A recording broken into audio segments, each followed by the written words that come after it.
You're still not buying in? I don't know. All right, chill.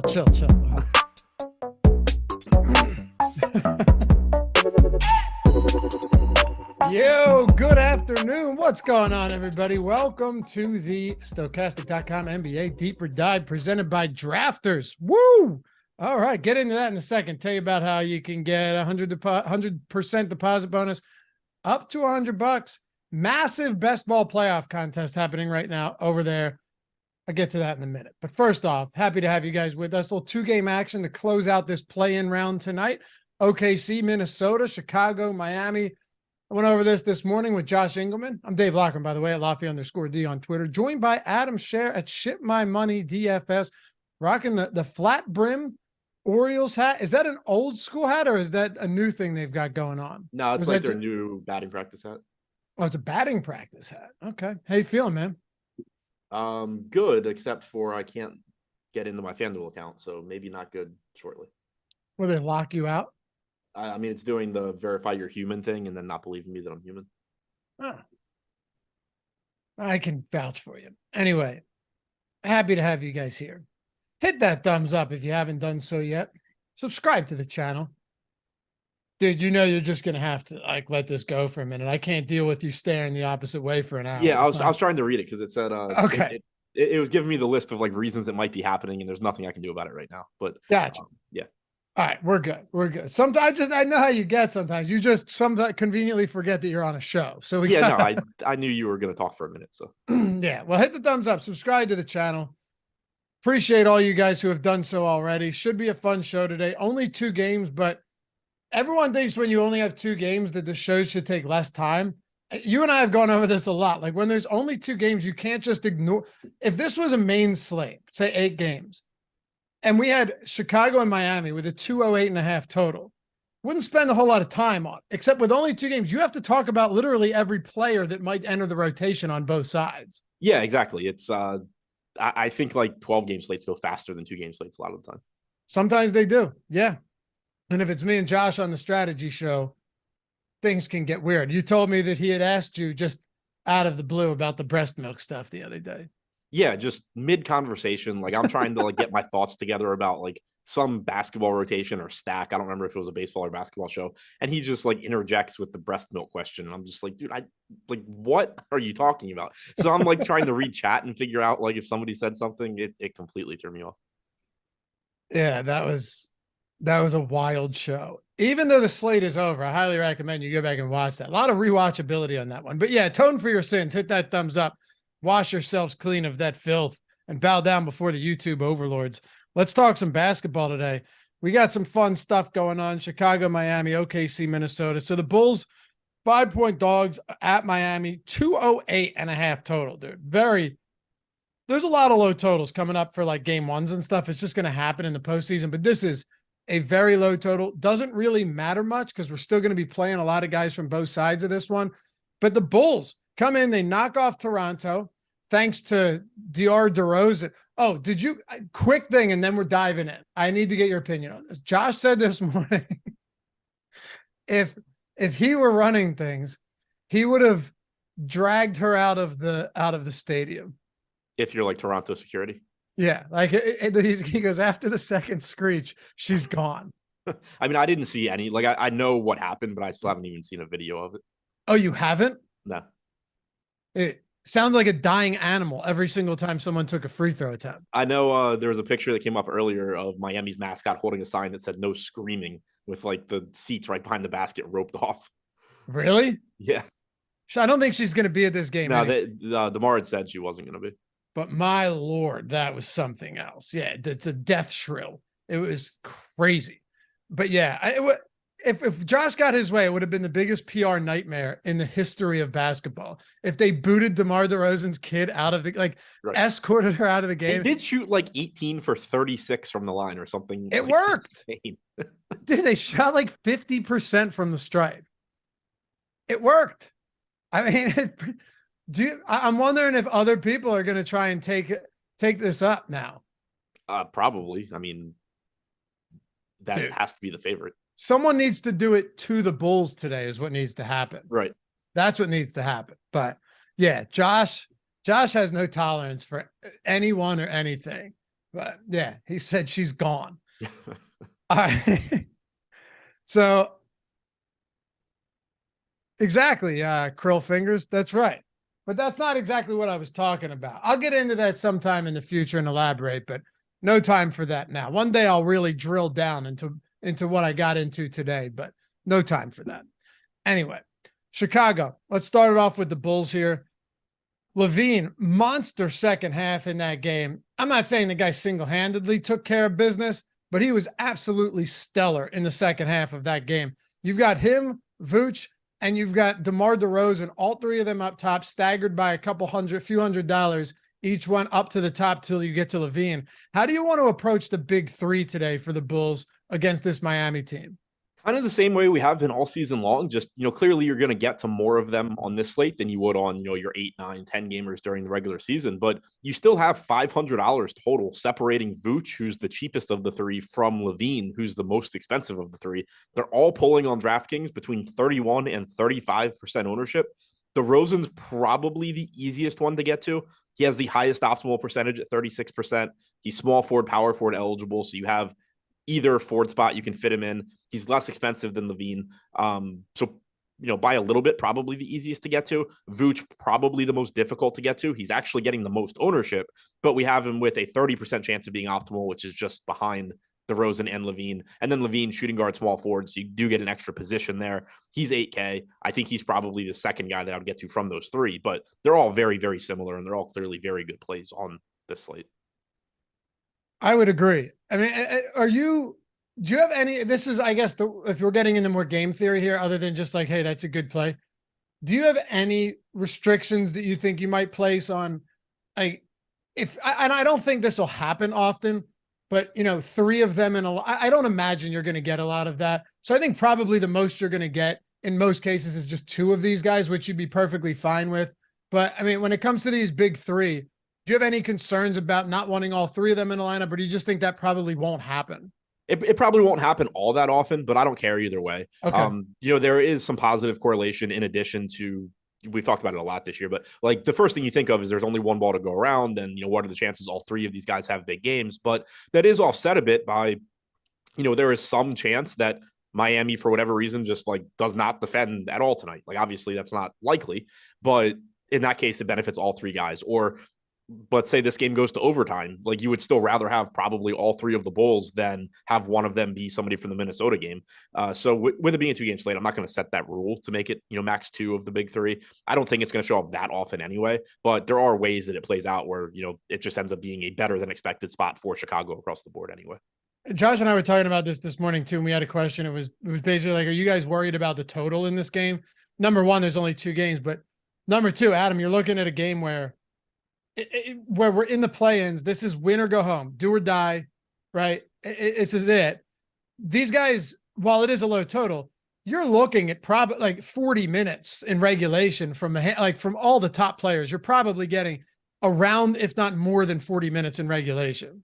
Oh yeah, you're getting a ton of playing time from these guys. Right. So, I mean, it kind of is all factored in here, and I wouldn't be too worried, like you said, about how many of them you're getting. What about, and also it's just there's kind of more favorable pricing here too, because yes, you know, the other game, yeah, its total is 20 points higher, but like Josh Giddey is more expensive than every player on Chicago. Not to mention Shai Gilgeous-Alexander. Towns and Edwards are both more expensive than every player on Chicago. Even Rudy Gobert is more expensive than everybody except Zach LaVine. So, and then, you know, the Miami side is inexpensive as well. So you do just have cheaper prices on this game also. Josh is in chat right now, basically high-fiving everyone who agrees with him on that. Josh, serious question. Would you like zip tie her arms, or would you just escort her out gently? Like, would this be a forceful exit, or would you Josh just like kicks her like up the steps? I'm wondering. I'm wondering if this is one where she's like, I'm not going. That's the problem. If they don't peacefully exit, then what do you do? Really, Adam, what's the answer to that? If they don't peacefully go along with your requests or subtle demands, what do you do? Well, I mean, I think the answer is to not be an asshole like Josh and try and kick like a 12-year-old. No, that's not the answer. The answer is to my question that is very specific. You're already decided they got to go. Like, do 2 security guards grab her by the feet and the other by the arms and just carry her out? Yeah, you just pick her up and you carry her out. You put her over your shoulder. Yeah. Like the whole kicking and screaming thing. Right. Yeah. No, I'm with you. I agree. But I'm just saying, like, if you had no other choice, right? You can't lose your job, and Josh is in charge and you're a security guard. And he goes, hey, I would have lost my job a long ass time ago. Right. But no, you can't. You keep moving the goalposts. I'm saying you're in dire straits. I'm saying if Josh was my boss, either he'd be dead or I would have already been fired. Yeah. Josh, how would you do it? I want to know. Can you put that in chat, please? How would you remove what is like a 10-year-old girl? It's just a horrible idea all the way around. Yeah. Terrible idea. Clearly bad. But yeah, I think you just pick her up like, you know, like a sack of clothes and just carry her out. Yeah, like you just picked your suit up from the dry cleaners. Right, yeah. When it comes to, and by the way, guys, we got 2 games in an hour, so here's what I would say. Josh said the same way you remove people in RDR. Wait, what?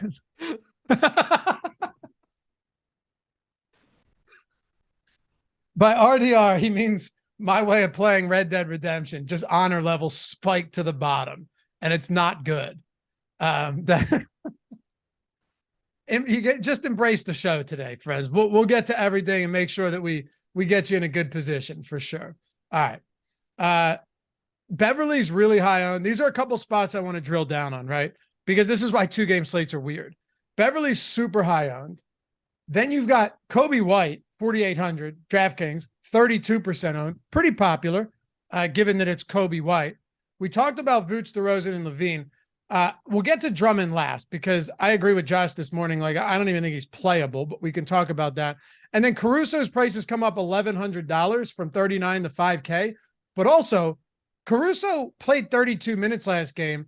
Been fantastic defensive player. What happens if they're playing from ahead? Does he get the minutes? If they're playing from behind, does he lose the minutes? How do you approach those three guys in Beverly, White, and Caruso? Really interesting team today. Yeah, I think the ownership coming in is really interesting too, because Patrick Beverley's the cheapest of the three on DraftKings at 4,300 compared to Caruso at 5K and White at 4,800. But he's getting twice the ownership of White, like 5 times the ownership of Caruso. He only played 25, 26 minutes last game. Clearly, he could play more. He only played 3 minutes to open the third quarter. He didn't close the first half. There's obviously minutes available for him, but you're expecting, upper 20s, maybe 30 minutes from Beverly. It makes him look like a good point per dollar value, but 60% ownership for a player like Patrick Beverly is certainly a lot. The spot that's really interesting to me is that Caruso at 5K is only pulling 13%.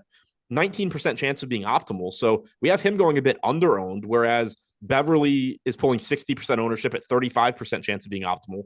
White's pulling 33% ownership at a 21% chance of being optimal. And Caruso just makes a lot of sense to be in the closing lineup. Like you said, if they're playing from behind, yeah, maybe they go a different route, but it's not like they have alternatives that are great offensive players anyway. Like, your offense is coming from Levine, Vooch, DeRozan, regardless of what the score is. You don't really have somebody off the bench. Like, even if they put Kobe White in, Kobe White's role there is never to go score a bunch of points. It's still going to be, they're going to win or lose with Levine, DeRozan, Vooch. So there's just so many ways for Caruso to end up in the closing lineup because he's such a good complement to the scoring that they already have.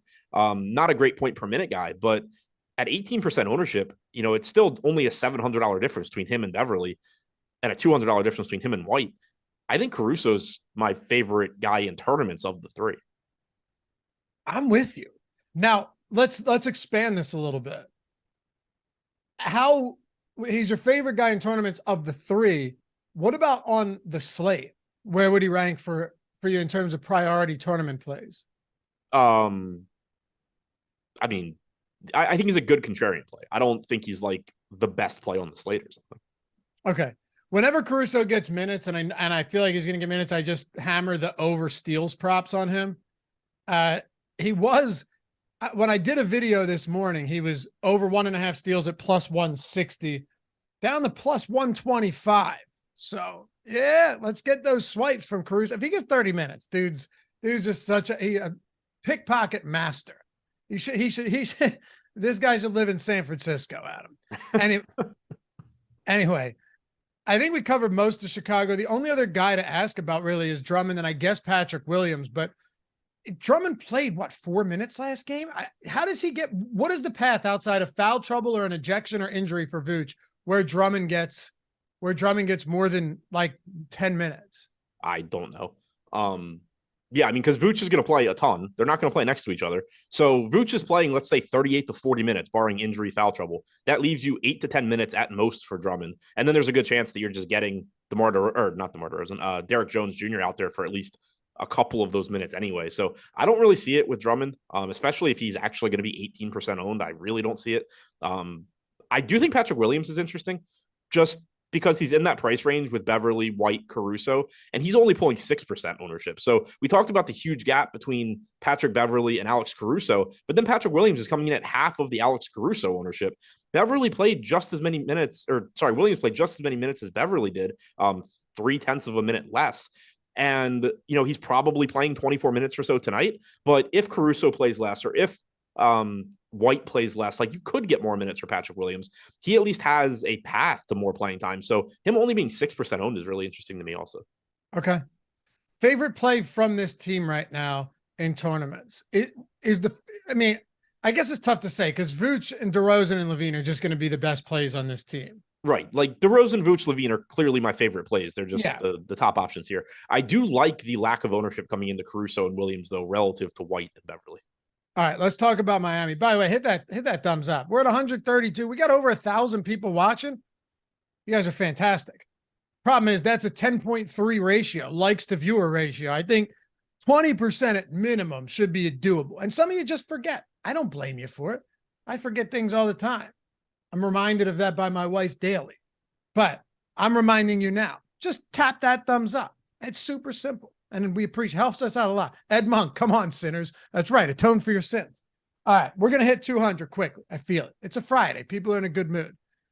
On the Miami side, Butler's got to get himself a little bounce back action today. But the crazy thing about him, Adam, 5-point favorites today, is despite the fact that he was just wildly inefficient last game, he still had 44 fantasy points. Like he still had 21, 4 and 9 with 3 stocks in 38 minutes. And now it's win or go home. So even despite shooting 6 of 19 from the field, 31% usage, got to the stripe 11 times, you still had a very, very, also, this is going to blow your mind. I don't even know if it's accurate, but NBA player tracking data, he had 4 rebounds in that game. They had him with 18 rebound chances in that play-in game against Atlanta. That's a lot. But he had 4 rebounds. That's not a lot. No. I put half a unit on the double-double again today. I'm running it back.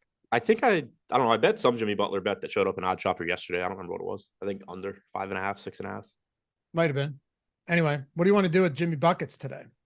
It looks good. 9K is certainly still reasonable. Like when you even this one, like he's the most expensive player in this game, and he's barely more expensive than Karl Anthony Towns or Anthony Edwards. He's not or barely more expensive than Josh Giddey. He's a lot less expensive than Gilgeous-Alexander. So as far as the top end guys go, you're again just getting a little bit of a discount here compared to that next game. So Butler looks really good. Bam and Hero look good as well. I think Bam's probably the easiest to get to, even though he is center only on DraftKings. That $7,600 price tag is just really favorable. Played 41 minutes last game. Eric Spoelstra did hint that, one, he could change up his rotation today, and 2, he could change up his starting lineup. Bam Adebayo is obviously completely fine in both of those areas. He's going to play a ton of minutes. He's going to start. Nothing to worry about there. And he's just really cheap at 7,600. Similarly, Butler's minutes are clearly going to be there, and Tyler Hero's minutes are going to be there. Hero up to 7,100. He was, I think, 6,800 last game. Still should play big minutes. We got 35 from him last game. Wouldn't be surprised at all if you got more playing time here. Had a little bit of foul issues. It looks like picked up his 3rd foul with 3 minutes to go in the first half. So lost. Are you talking about Tyler Hero? Yeah. He was in foul trouble twice in the first half. Yeah, 2 fouls in his first stretch, and then picked up a 3rd foul right before or 3 minutes before halftime. Yeah, but he was only out there for like what, 20 seconds or something. Yeah. So he lost like 3 minutes at the end of the half, and then probably lost a little bit in the first quarter as well. Yeah. Anyway, go ahead. Yeah. So like those 3, it's just very similar to Levine, DeRozan, and Vooch, where they all look good. Bam, probably the top guy, followed by Butler, followed by Hero, but all 3 just clearly are good plays. All right. Well, time to talk about Kyle Lowry here. Absolutely dominant performance last time out. The only reason Miami didn't get utterly embarrassed and run off the floor at their home court was Kyle Lowry. He was spectacular. I know you didn't watch that game, but Adam, I'm telling you right now, he looked like vintage Kyle Lowry. Not even fluke, just aggressive driving to the basket, drawing fouls, knocking down all of his threes. Had Jimmy Butler not missed all of those wide open layups at the basket on assist opportunities from Lowry, stat line would have looked even better in that game. But now you've seen his price come up considerably. I think it's justified, but now the question is, are you willing to pay that much for Kyle Lowry today? And Josh had mentioned he thought he could start. I said last game, I wouldn't be surprised if he started the second half coming out of the tunnel. But what do you want to do with Lowry? This is a big piece for tonight.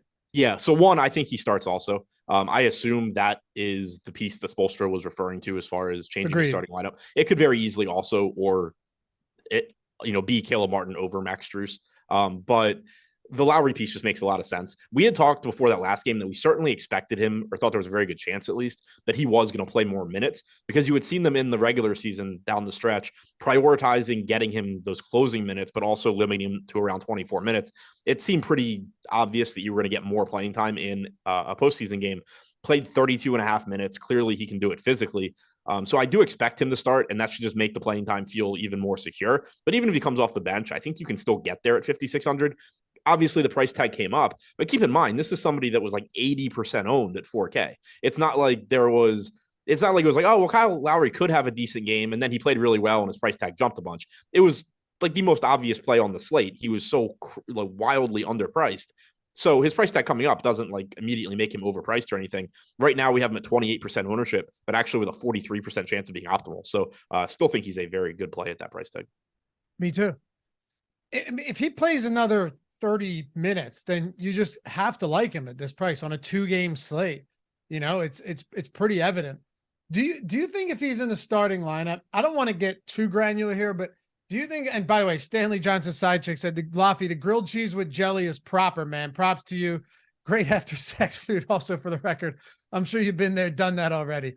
I don't know, probably. I don't keep track of what I eat afterwards, but I mean, used to smoke cigarettes. But yeah, dude, it's awesome. People knock it until you try it, and a little grape jelly spread on a grilled cheese, if you're imbibing, is a beautiful, beautiful treat.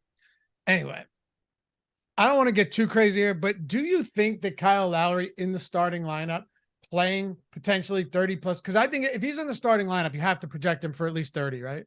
Yeah, I mean, I think off the bench, you should be projecting about 30 anyway. Okay.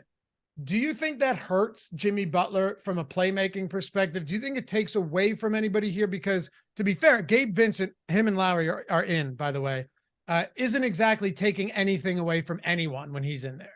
It shouldn't have too much of an impact, I don't think. You know, you could make the case that it affects the playmaking a little bit for any of the main three guys from Miami, but I don't think it's going to have enough of an impact.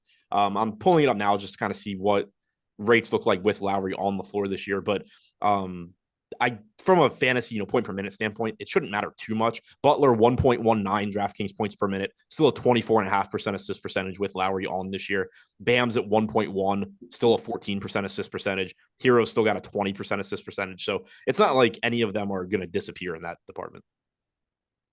What else do we want to talk about? Oh, and shout out to Chris Williams. He's our corporate Apple employee, I believe. Yes, Chris. I believe that is Chris. I'm learning as we go. Gifted 5 stochastic memberships. Appreciate you, man. You're the man.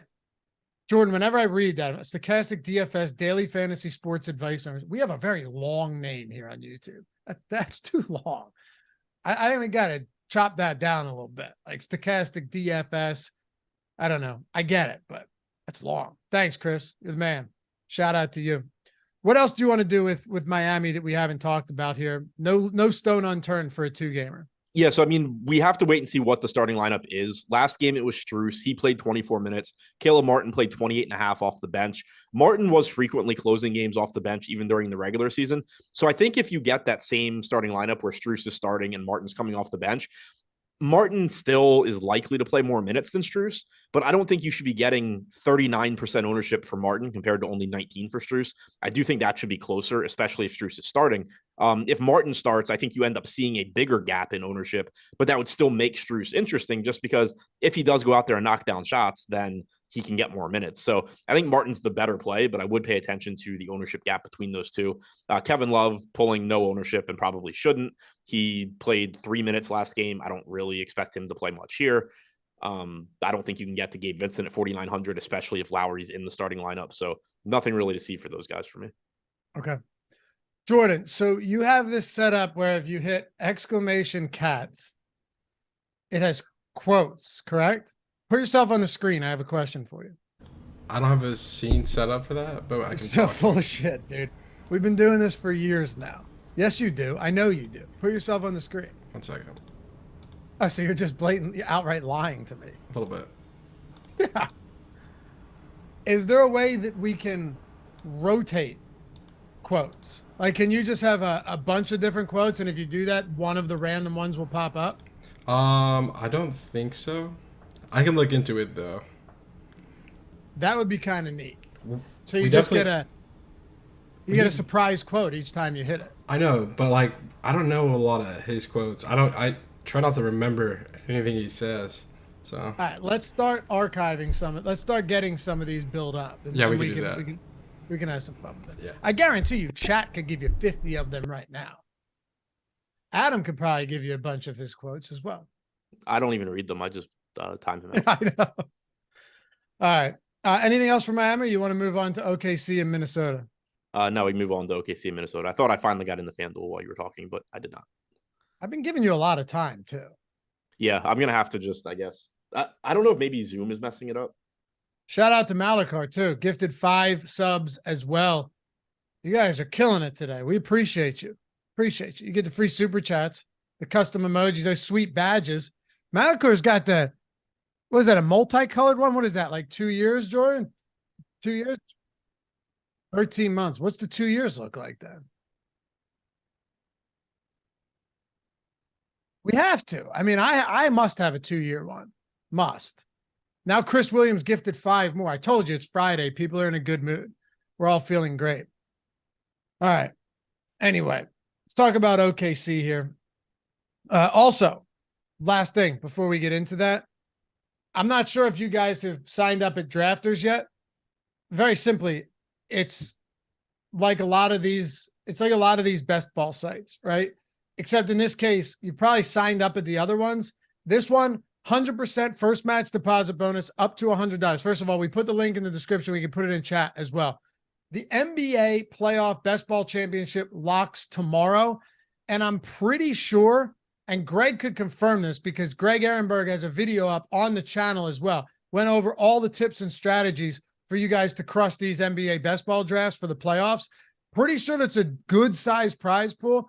Also pretty sure that we're looking at some pretty significant overlay right now. So if you haven't tried NBA playoff best ball, you're 100% missing out. And not only that, but you could be getting in on a significant amount of overlay. 100% deposit match bonus up to $100. You're probably at the other best ball sites. You probably already exhausted all of your options when it comes to getting those deposit bonuses. So if you're looking to get in on a deposit bonus, drafters.com, link in the description. Link in the chat. Greg's got the video. Use that like after the deeper dive or something, after live before lock, I should say. Get in on that, get your deposit bonus, sign up, and start drafting some teams for their NBA playoff best ball championship. It locks tomorrow, so you still got time. Here's the thing. I know Adam does this. Adam like 150 maxes these best ball tournaments, and he'll be sitting there on the couch watching sports, drafting on his phone or on his laptop or something. That's the best part about it, I think. Yeah. Yeah. I mean, for like NFL last year. So like, it was during the summer. It was You were drafting at the bar. Yeah, no, I do it at the bar. I Yeah. would last summer, I would just like pour a glass or 2 of wine, sit out on the balcony, listen to Best. music, and just draft until like 3 a.m. That's the best, dude. I never go till 3 a.m. I usually do like 5 to 10 at a time. Yeah. But yeah, you just run the gauntlet. It is fun though. Some people are like, I don't like sitting there doing these drafts. They're speed drafts, dude. These are fast drafts. So you're talking like 30-second clocks. You're in and you're out, and you just run it back and do as many as you can. So first match deposit bonus, 100% up to $100. Like Adam, pour a drink, do whatever it is that you do, and start drafting some teams. Have some fun. Beautiful out here in the Northeast too. Sit outside and enjoy the night. All right, what's that?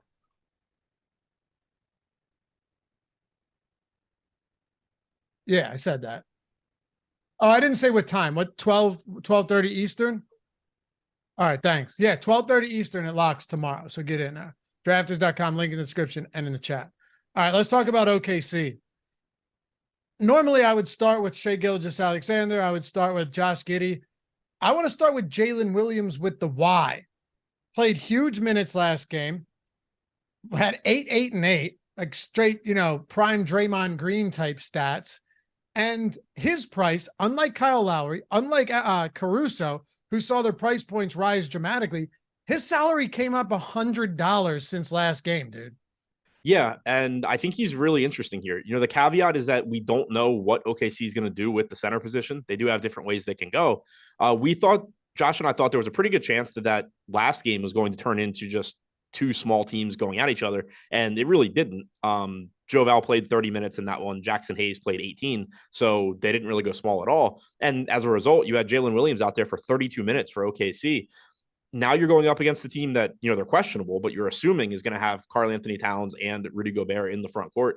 It seems likely Jalen Williams is going to play a lot. Again, that could turn into more Dario Saric, or it could turn into them playing small and going with the other Jalen Williams at the 5 with like Isaiah Joe out there or Aaron Wiggins out there. Those things can happen, but we've now seen one game's worth of a playoff rotation from Mark Daigneault, and it involved a lot of Jalen Williams at the 5. And now it's another spot where if they want to stick with that, they certainly can.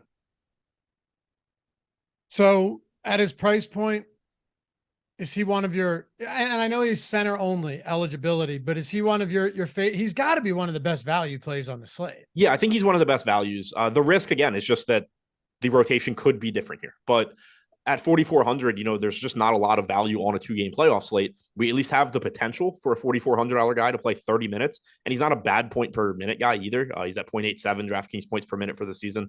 So I certainly think he looks good. You have less ownership, about half the ownership coming into Dario Saric at 3,400, about half the ownership coming into Isaiah Joe at 4,200. Those are two guys that if Jalen Williams were to play fewer minutes than you're hoping for at 4,400, one of Saric or Joe is likely playing more than you expected. Aaron Wiggins falls into that category as well at 3,900, pulling 5% ownership. Didn't play a ton last game, only played 13 and a half minutes.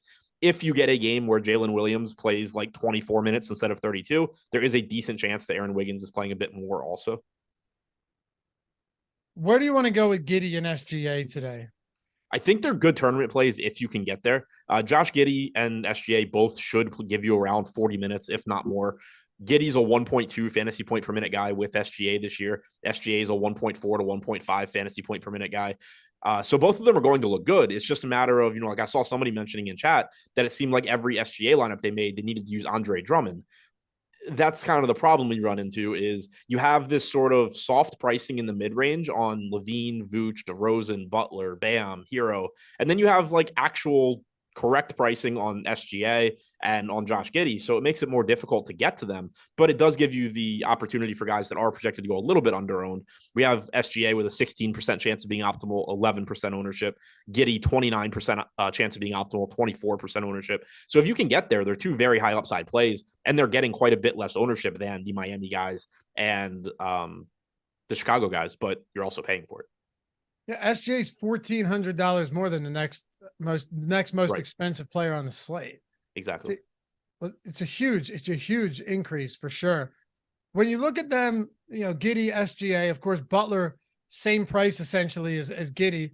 We'll get to Edwards soon because Towns, Edwards, Giddey, Butler, all basically around the same salary. And then SGA is just literally in a tier of his own today. There's nobody else in that tier. What about Jalen Williams without the Y? Just not the same player with SGA on the floor. Is his ownership still as high as it was earlier today? His ownership was really high today. 56%. It's just a really cheap price tag. And he has improved. What? You think 6,400 is a really cheap price tag on him with SGA and Giddey on the floor? Yeah, he's still like a point per minute guy. That's going to play like 40 plus minutes. All right. Well, let's talk about it. Yeah. I mean, he's, as the year's gone on, he's gotten better even in the games that SGA and Giddey have been in.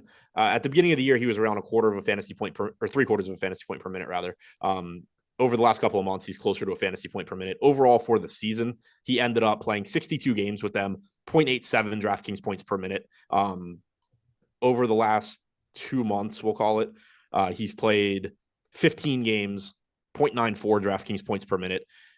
It's, a 0.85 to 1 fantasy point per minute guy that is likely to play 38 to 40 minutes. It's still just, I think, a little bit too cheap of a price tag. 56% is high. Like, he has a 40% chance of being optimal, but 6,400 is probably just a bit cheaper than it should be, especially if you're going to price SGA at 10.4 and you're going to price Giddey at 8,900. Williams should probably be closer to like 7K, 7,200, somewhere in there. Okay. Yeah, it's funny that he's at 0.9. I'm looking at it since March 1st, since 13 games played with SGA. Just take SGA since March 1st. 0.96 DraftKings points per minute, but his usage is 18%. His assist rate is 16%. Rebound rate is 8%. Like, I don't know. He's clearly the third wheel, but if you think the minutes should be there, then sure. 30% optimal score, so negative leverage. I just thought, not that he's a bad play as much as 50% seemed pretty high on him at that price point. But yeah, I think the ownership's a little high. But yeah, and like Elijah Sullivan said in chat, 0.82 with Shea on since the All-Star break, and Shea's going to play 40. Yeah, sure, but Jalen Williams is also going to play like 40, and he's only 6,400. Like, how do you want to approach guys he's like between Dort? like a 0.85 and 1 fantasy point per minute guy, depending on who's exactly is on the floor. What are you doing with, because this whole team's pulling a lot. Like you outside of Williams and well, both Jalen Williams, SGA is not that popular. Him and Giddey both are very low on. Both of them has really nice leverage scores. 20% optimal for SGA, 21 for Giddey, 11% owned for both of them. What about guys like Isaiah Joe at shooting guard, small forward, like Lou Dort at small forward? Where do you come in on these guys today? So as far as Dort goes, I'm kind of surprised that he's getting so much less ownership than Jalen Williams. You're getting 33.5% coming into Dort compared to 56 for Williams. I don't think Dort's that much worse than Jalen Williams, and barring foul trouble, he should play a lot of minutes as well. He is somebody that they can look to step up offensively. You know, you saw it last game where he really joined SGA and Giddey in terms of scoring, had 27 actual points. You're not expecting that again. And it's not like he's not popular, but I do think the gap in ownership is a little bit too wide between Williams at 56% and Dort at 36%. Isaiah Joe at 4,200 is just a cheap price tag where you're hoping to run good on 3-point shooting. Hopefully he plays himself into a couple extra minutes. Only played 19 last game, but again, that's a situation where, if for some reason OKC plays a little bit smaller today, Joe is probably picking up more minutes. At 4,200, there is a path to him doing well. 27% ownership seems a bit high, though, and that's reflected with a 15% chance of being optimal. Anybody else you want to hit on for Oklahoma City today? No. Okay. See where we're at here. 267 likes, almost 1,400 people hanging out with us. Not bad. Live Before a Lock coming up after this too, so stick around for that. Who's on Live Before a Lock today? Is it Neil and Greg? All right, got Greg and Neil coming up, taking you up to lock tonight for 7 p.m. tip between the Bulls and the Miami Heat. Also, we're talking about the Minnesota Timberwolves. Some question marks here. My assumption is they play. We'll see. One more thing too. 50% off all of our tools, guys. I give you a couple here for those of you that are ones that appreciate a multitude of options. We have the Steve. What was it? These promos drive me insane. I think like Steve wins 250 or something. I think that's right. Yeah, Steve wins 250, but 250 is spelled out, and that has to be. No, I'm kidding. Steve wins 250. Jordan, is that it? Steve wins 250. Steve Buzzard, the Colts, using our tools because he is our CFO here. You just don't see him on screen all that often anymore. What did he win? 2 100Ks, a 50K, and then a qualifier 4 straight days? Yes, that is what he did. How is that possible? I have no idea. Yeah. Nolan said ABC 1, 2, 3. Yeah. Yes. That's what I want the promos to be. I want them to be like dumb people passwords, right? Like dumb people AOL passwords. Steve wins 250, all caps. The 250 is 250. That gets you 80% off your first week of MLB tools, all of the tools, top pitchers tool, top stacks, top batters, ownership, player projections, lineup builder, all of that. Data Central, you name it, top to bottom, all of our MLB tools for the first week. You're paying $2.50 a week. And yes, the exact same tools that our friend the Cult, Steve Buzzard, just used to take home an egregious amount of cash in the matter of 4 days. Now, am I saying that's going to be you banking 3 tournaments and a qualifier in 4 days? Likely not. I'm comfortable saying no. I'm comfortable saying no as well. But the tools, they speak for themselves when you see those type of wins from a guy that relies on those tools every single day. Link is Steve wins 250, all caps. That'll get you 80% off. Or if you're looking to get 50% off all of our tools from like literally everything for every sport, whether it's PGA, MMA, MLB, NHL, NASCAR, everything, right? All of our sports. 50% off a week, 50% off a month. However you want to play it, Stochastic plus Platinum, all that. You can get the Fantasy Cruncher add-on top of that too. So that's link is down there. And the lineup generator, 50% off that, $4.48 a week. Absolutely. People have been crushing with that. And it saves you a ton of time, especially if you're someone that can't research for 3 hours a day. All right. All that down there. Let me know if you have questions too. My DMs are always open on Twitter. Minnesota. I assume Gobert with the back spasms and definitely Towns, but I assume Gobert is going to play, right? Yeah. I mean, Finch said he wasn't sure, but he hopes he does. Yeah. If he doesn't play, we know what it's going to look like, at least based off of last game. Right. So there's that. But let's assume he's in for a second. Let's start with the front court. Rudy Gobert, Karl-Anthony Towns. What do you want to do with this front court for Minnesota in the event that both of them are on the floor tonight? I think they both look pretty good. Like if Gobert is out, I like Towns a little bit more just because you can expect more in the way of rebounding. But if Gobert is good enough to go, there's, at least some risk because it's back spasms. Like they can obviously act up and, he ends up not being able to finish. But the ceiling for him would be really high against a small OKC front court. He had the 2 games he played this year where he played full minutes. He had big games, 38.3 DraftKings points in 25 minutes, 51.5 in 34 minutes. Not that you're reading into that as gospel or anything. And they were both very early in the season, like back in October, but it just kind of speaks to the rebounding upside he has in this spot. 16 rebounds in 34 minutes and then 15 in 25. There is, some risk that OKC goes to smaller lineups to try and get him off the floor, and maybe they succeed, maybe they don't.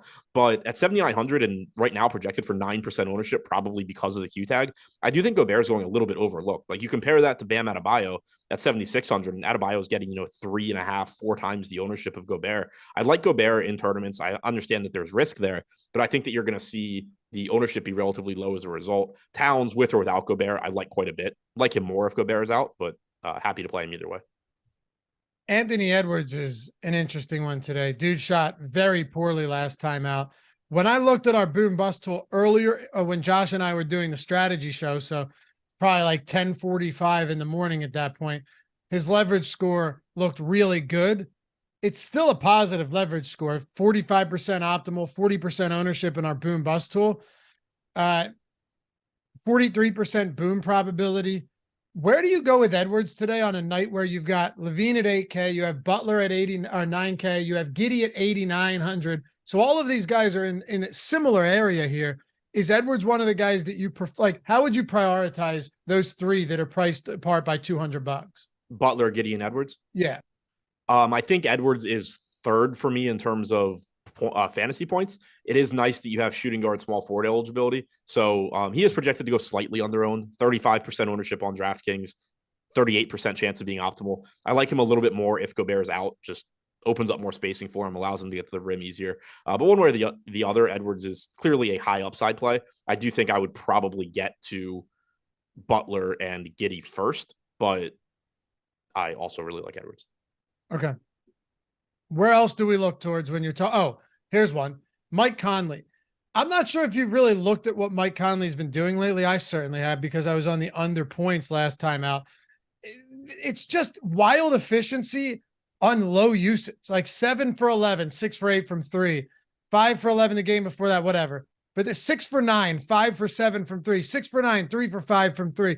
This guy's not even, he hasn't been a high usage player at all for obvious reasons. And then you have Towns back in the lineup, but he's somehow hitting like 65% of shots, 70% of shots every time he takes the floor. Yeah, the thing at his current price is that he doesn't even have to do that either. Like if he shoots the lights out, then obviously he's going to pay off the salary. But I'm on the under on his points again today, by the way. What's the line? 15.5. Yeah. But like he played 38 minutes in regulation last game, nearly 39 minutes in regulation. Since joining Minnesota, he's played 21 total games with Anthony Edwards active. He's averaged 0.89 DraftKings points per minute on a 16.7% usage rate. If he plays like 38 minutes at even, 0.9 DraftKings points per minute, you're still talking about low to mid 30s in terms of fantasy points. So, and that's, with normal shooting. If he goes out there and just keeps shooting like he has been, then obviously he's going to produce more fantasy points than that. So I think the efficiency conversation would be a lot more like impactful if you saw his salary adjust more. If you were now getting like a $7,800 Conley instead of 68, then it would be like, all right, the opportunities are there, but he needs to be crazy efficient like he has been. At this price, it's like, well, he's kind of cheap for even his normal production. And if he keeps playing really well, then clearly he's even better. Yeah, I get it. Even in the last game, and I'm with you from a DFS perspective, but I can't help but take the unders on these points. It's 14.5. Now it's up to 15.5 on certain books. Other books have the under juiced on 14.5. This one was at 15.5. 15.5% usage last game. The guy just playing a lot more minutes, which is, critical from a DFS perspective. But yeah, really, really don't know how this efficiency is sustainable. Maybe it is. Maybe he does it again tonight. We'll see. I don't think it even needs to be, though. No, I was talking from my betting perspective, from the total. I agree with you from a DFS standpoint. If he's playing 38 minutes, what does it actually matter? It doesn't. Right. But I'm not on under PRA, just points. Just score 15 points and I'll be happy. All right. Kyle Anderson. Yeah, that's the only other one in the starting lineup. And then we can get into this bench. We could talk Taurean Prince as well. We'll get your thoughts on those guys looking at the rotation from last game. That, of course, was with Rudy Gobert out. But what do you want to do with Anderson today? I think he's okay in tournaments just from an upside standpoint. He's overall this year with Towns and Edwards on the floor. Anderson's only averaged 0.8 DraftKings points per minute in 227 minutes. You do expect a little bit more production from him with D'Angelo Russell gone. 111 minutes, though, with Towns and Edwards on and Russell not there. Still 0.8 DraftKings points per minute. The playing time should be there for Anderson. He has played really well this year in general. I don't think he's a priority at 7,400. Like, clearly he's priced up. He will look better if Gobert is out, but he is still projected to go a little bit under owned. He's getting 24% ownership, 28% chance of being optimal. So, on this slate, 24% ownership is relatively low. You have a bunch of guys pulling 30, 40, 50% ownership in this price range. So he's a reasonable pivot in tournaments. And you just hope that, he flirts with a triple double, shoots a little bit better than normal, runs into defensive stats, whatever it may be. So I think he's overpriced a bit relative to other guys on the slate, but it's still a 2-game slate. There is still variance, and it is a spot that is projected to go a little bit under owned. Here's a good quote for you, Jordan. Brandon Cat said, Dave with a dumb bet. Edwards hasn't looked right since falling badly on his shoulder. Conley plays at a higher level in big games too. He was the closer in Memphis. Conley is stepping up with Edwards hurt and struggling. No, he's not. As I said, he's literally still operating with the exact same usage. He's just knocking down shots at a higher clip. Like, no, he's not at all. He had a 15% usage rate last game, and he shot 11 times, dude. He just hit all of his 3-pointers. Jesus, dude. Also, like, imagine talking about anything that had to do with Memphis. Like, it's like saying, like, I was good at baseball when I was 18 and I'm still good at baseball now because even though I'm 33. Like, right. Yeah. I'm shocked that Mike Conley was the closer and not Tony Allen. Right. Yeah, that too. Yeah. I don't know, man. Maybe Conley's just like a real asshole and he only decides to make shots in games that really matter. And other than that, he just doesn't play that well. Yep. That could, right. Yeah. It's not that he shoots more. He just decides to make them more. Right. Exactly. Right. It's all the long game, because if he made those shots in the regular season, teams would defend him in the postseason. Now they focus in on Towns and Edwards, and it leaves Mike Conley to shoot 100%. Good call. Yeah, I'll rely on the odd shopper tool that's giving me XROI and all of the everything I need to place good bets. Win or lose on this one, it's a positive XROI bet. Other books have it at 14.5, and there's one outlier book at 15.5 with the same odds on that. Yeah. You'd be silly not to look at that type of stuff. But first week of Odd Shopper is free, by the way. You should, Brandon, first week of Odd Shopper is entirely free. You should look at that. Apologize. We don't factor in Edwards' injury, and we don't factor in big games here in big spots, despite the same usage. But I do think this could be a very helpful tool for you. So first week is free. If you don't like it, we'll gladly refund your misery, which is exactly $0. All right. Anything else you want to talk about for Minnesota here? Not really. I mean, assuming Gobert is in, $5,200 Taurean Prince becomes pretty unappealing. If Gobert is out, you should get Prince back in the starting lineup. McLaughlin played 10 minutes last game. Jalen Noel played 13. Alexander Walker played 23. Like, at 3,500 and only 6% projected ownership, there is a case to be made for trying to get lucky on Jalen Noel. It's totally different than last slate where he was projected for, I think at one point, like 45. I think he ended up coming in around 20. At 6%, there's at least like the upside to being right and him playing well, but it's still obviously really risky, especially if Gobert's back, because now the rotation is, has one more body in it. Alexander Walker at 4K probably doesn't play enough to matter either. I don't think there's much off the bench here. Okay. So we got a few minutes to go before we turn this one over to the Live Before Lock crew. Dive into game theory a little bit here, just because it's only 2 games. First off, and I'll just kind of ask you a pretty basic question. On a 2-game slate like this, is there anything you're doing differently? Are you less worried about these guys that are kind of mutually exclusive in that you're okay playing a backup behind the starter? The Drummond Vooch thing is very difficult though, because Drummond's minutes should be down a lot. Are there any spots though where you're willing to play guys that you normally wouldn't on larger slates? And normally if I asked you this in the regular season, I know your answer, but this is a little bit different because you lose, you go home, and the starters are going to be playing like 40 minutes tonight. Yeah, so you're asking if there's... are there any spots where you're willing to play the starter and his backup? Yes. So somebody had mentioned it. Somebody asked if you could play like Jalen Williams with the center with Dario Saric. And like, they didn't share the floor last game. They're not likely to share the floor today. But like, those two are cheap enough where, let's say you get, last game you got like 32 from Jalen Williams. You got, I think, 10 or 11 from Saric. 11 from Saric, 32 from Williams. Let's say today you get 28 from Williams and 15 from Saric, where Saric is 3,400 and Williams is 4,400. That could very easily still work out. It's not... I typically on 2-game slates don't try not to set too many rules like that, especially if I'm not getting them together a lot. Like if every lineup I build has Vooch plus Drummond, then yeah, I'm going to do something to make sure I'm not getting that all the time. But assuming that's not happening, if I get, out of 150 lineups, a lineup that has Vooch, Drummond, or a couple lineups that have Williams, Saric, whatever it may be, I'm not going to worry about that. Just, it also depends how many lineups you're playing. If I'm playing one lineup, I'm probably not playing Jalen Williams and Saric together. If I'm playing 150 and it happens a few times, I don't care. Are there any spots tonight where you look at a high-owned guy and then are willing to play? I'm just throwing you, like I said, some game theory stuff that could probably help some people out here that want to get different in these large field tournaments, because we know that you have, 100K up top in these GPPs today. Are there any spots where you see a particularly high-owned guy and his backup getting virtually zero ownership? Maybe just potential leverage spots in that sense where you come in underweight on that high-owned player and get more of the guy that would get those minutes in the event that the high-owned player doesn't? It's just so tough for the being the postseason because, like, barring injury, these guys are playing so many minutes. I don't even know really where you would go. Like, the one I keep pointing to is what happens if Jalen Williams plays fewer minutes. And, Saric looks better, Aaron Wiggins looks better, Isaiah Joe looks better, maybe Lindy Waters plays a little bit. But, like, with Vooch and Drummond, I mean, I guess that's one. We do have Drummond projected for ownership, though, so that causes the problem. But even there, like, you're never getting an intentional Chicago rotation where Vooch plays 32 minutes and Drummond plays 16. If Vooch happens to get hurt in the first half, then yeah, Drummond probably ends up being a good play.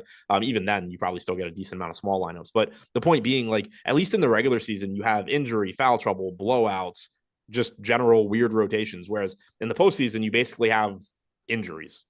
Maybe a little bit of foul trouble, but like, how much foul trouble are they even going to let Vooch get in, right? Like, let's say he picks up a couple fouls early. They're not just going to bench him the whole first half like they probably would in the regular season. Right. Yeah. Makes sense to me. Are you getting any, like, Gabe Vincent today? Are there any other super low-owned guys? This is what we'll close the show out with this, turn it over to Greg and turn it over to Neil. Are there any, and shout out to all you guys for hitting that thumbs up. Appreciate you big time. We're at over 1,600 people. We got 330 likes right in here today. If you forgot, you got a couple minutes. You got a couple minutes to still atone for those sins and get in there before the buzzer. But are there any other spots that we haven't touched on that are just very low-owned players that are viable? Because looking at these sub 10% guys, I mean, almost all of them, you just go, you'd need a miracle for them to get there today. Yeah, I mean, of the really low owned guys, if you wanted to just like take on a bunch of risk and hope that Miami changes up their rotation considerably, like Oladipo's 3,700, Love is 4,100, and neither one of them's getting ownership. I don't think it's likely that either of them end up being good plays, but at least we did have Spoelstra say he wants to change up his rotation, and maybe that means more Kevin Love or Oladipo. Again, I significantly doubt it, but maybe. But as far as like the really low owned guys, that's kind of all the only like angle I see. I mentioned Jalen Noel getting 6% ownership, but if Gobert is in, again, that's another body you're adding to the rotation. Taurean Prince is then playing backup wing minutes instead of, playing as a starter. So who knows how many minutes Noel plays at all. Aaron Wiggins at 5%, not a good point per minute guy, but, we did talk about, maybe if OKC does happen to play smaller, he plays a bit more. We talked about Patrick Williams. I think of the sub 10% owned guys, excluding Rudy Gobert, Wiggins and Patrick Williams are the two I would be most interested in. All right, here we go. Listen up, everybody. Adam's about to give you the goods. You're playing one single entry tournament lineup, okay? One single entry lineup, say like medium-sized field, one single entry, because not everybody's, max entering. One single entry contest, and you're hand building. Who is your top tier guy that you go to in this lineup? And who is the tournament option that you go to in this lineup? Obviously, I'm phrasing this question ridiculously, but you see where I'm going. Like, who is the low-owned guy that doesn't need to be insane because it's a medium field single entry? And what top-tier guy? Let's just say you could only play one of them. Who's that going to be? So looking at ownership right now, I really like Giddey. He's just like, if you sort by salary on DraftKings and you look at all of these guys between like 8K and 9K, so Butler, Giddey, Edwards, Towns, Levine, these guys are all pretty comparable, and Giddey's just getting the least ownership of the group. Plus, it's really difficult to get the Shai Gilgeous-Alexander and somebody scoring for OKC. So I like the idea of Giddey quite a bit in tournaments. Zach LaVine and DeRozan, I think, are more likely to hit and also very strong payoff options. But I do like the lack of ownership for LaVine. So I don't know. That kind of answers both questions. Or for Giddey, I mean, kind of answers both questions. Yeah, that does. Yeah. Gobert's ownership's really interesting too if he ends up playing. And then going down the field a little bit, Alex Caruso, again, at 13% just seems low to me, given that Caleb Martin's pulling 39% and Beverly's pulling 61% and Kobe White's pulling 33%. I think Alex Caruso should be more popular, and I think he's a good play. Follow Adam and Ship My Money, DFS me, Laffy_D. Shout out to Jordan Klein for producing this one. Remember, too, guys, if you're looking to sweat some stuff today, have some fun. Our Chalkboard app is wide open, free. All the picks, all the conversation, the celebration when we win, the commiseration on losses, all of that entirely free. We're almost at 1,400 people thanks to you guys coming in and joining us. I think people have been having a blast. It's been an awesome community, amazingly supportive, believe it or not, community, and it's great. So link is in the description. Chalkboard is basically Discord, but better for betting because you can sync your sports books, all the box scores you can get to straight from the app. And yeah, we're building a community. I know Greg dropped picks in there. He's been in there all day talking. We got a great community. So if you're looking for a place just to chill, sweat bets, and some DFS lineups that's free and will always be free, we got you. Download it. Takes a second, and we'll see you over there. Good luck tonight, guys. Have a great weekend. I'll see you back here on Sunday. Peace.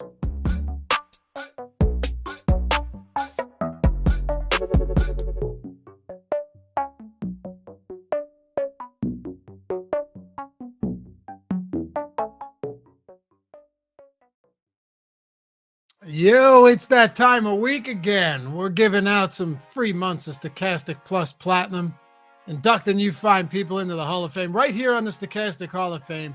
All you got to do to get involved, become part of the big show, as you're going to see many huge screenshots from today, is download the Stochastic profile picture at stochastic.com/avatar. Tweet your wins at Stochastic Hall of Fame, Stochastic HOF to be exact, and win a free month of Stochastic Plus Platinum, $120 value, and get inducted right here by me. Let's get into it. First up, Andrew St. Clair hit it last night. Yeah, you did. $17,500 in the Friday MLB squeeze. That kicks off the week in a big way here on the Hall of Fame. And then Jake Hari follows it up, our own Jake Hari. Nice night in the hockey streets. Use the Stochastic NHL Top Stacks tool to get more or some extra Colorado 1 lineups for the top positive leverage stack of the slate. First place, $10K. for old Jake Hari there. And these next couple, not qualifying for the free month, but we will have an Odds Shopper Hall of Fame coming up shortly. I don't know if we have. I don't think we do, but it's coming. I had to put them in there because they were massive. Monroe, does this count? No, but you still get up here, which is pretty cool. $4.50 wager, $10,600 win on that. Just massive long shot, 5-leg parlay, $4 in the $10,600. You do not see that often. So congrats, Monroe. That's massive. What about Tim Hutchinson? Thanks to Stochastic.com for the great tools. May not make the Stochastic Hall of Fame, but hitting 5 of these in one day is fire. Yeah, look at the ROI on all of these. Another one, using the Stochastic betting tools, using the Odds Shopper betting tool, the NBA Bet Pro. You know how it goes. MLB Bet Pro, to be exact. It's a beautiful thing. And then last one from a betting perspective before we get to some DFS. Adrian is that guy. I watch the show every day. Thanks, man. $100 in the $7,300 there. Another massive payout on a parlay. So, hey, betting life, betting world's coming to life, and I love to see it. Next up, Kevin D. Missed taking the 5K solo by 2 rushing yards, but still happy on the result. Also not pictured was a 10th. Turned 35 in the 950 last night. Top Stack Tool is my Bible. Thanks for all you guys do. MLB solo shot. I missed the 5K solo by 2 rushing yards. What am I missing here, Jordan? 2 rushing yards. Anyway, great wins, Kevin. 600 and 300 there in the solo shot. And then Kush God, the simple Stochastic Hall of Fame. Good start to the season. Yeah, $1,000 in the solo shot, first place. Big one there. Remember, guys, doesn't matter if you're playing in a field. As long as it's a field of 5,000 or more and you take top 3, you're getting the free month. You're getting up here. Could be 25 cents to enter. Nickel, doesn't matter. Austin, the Masters was great. Sweating the last 18 holes was even better. Thanks for the data and resources that allowed me to earn second place finish in the birdie. $1,500 for Xmas time there, second place. And Jonathan Handy, hey, Stochastic, check out this cheeky win. Cheeky, huh? MLB win to start the season. Thanks all the great shows and projections. First out of 53. Oh, just got in there. Just got in for the free month. Congrats, Jonathan. And the final 2, shout out to Stochastic for helping bring home the bacon. MLB 5K Mini Max. First place, $1,000 going to Brady Smith.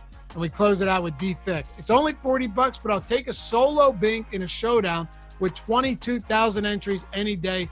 Just had to leave a little salary on the table. Nice breakdown by Matt Kajeski. Definitely helped. Hey, first out of 22,000. Now you can use the tools to level up, increase the bankroll and the stakes. Congrats to all of you guys. Remember, Stochastic.com/avatar. Tweet your wins at Stochastic Hall of Fame with the screenshots. Finish top 3 in a field of 5,000 or more. You're getting up here, inducted into the Hall of Fame.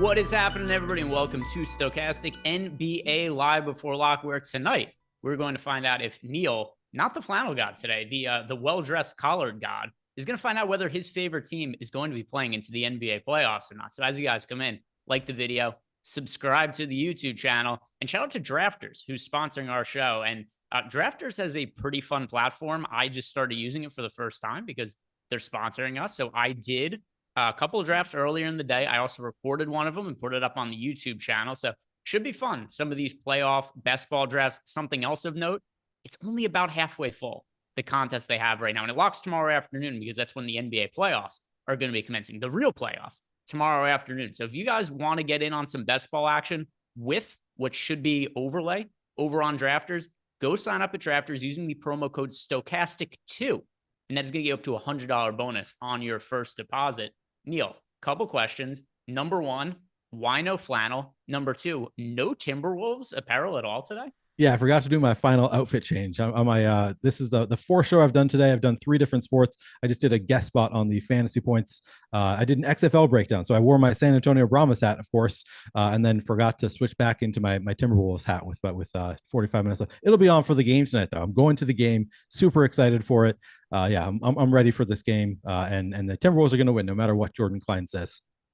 So this is maybe one of the weirder questions I've ever seen in the YouTube chat, but it's so obscure that I have to address it because James Perkins is asked, are Greg and Neil related?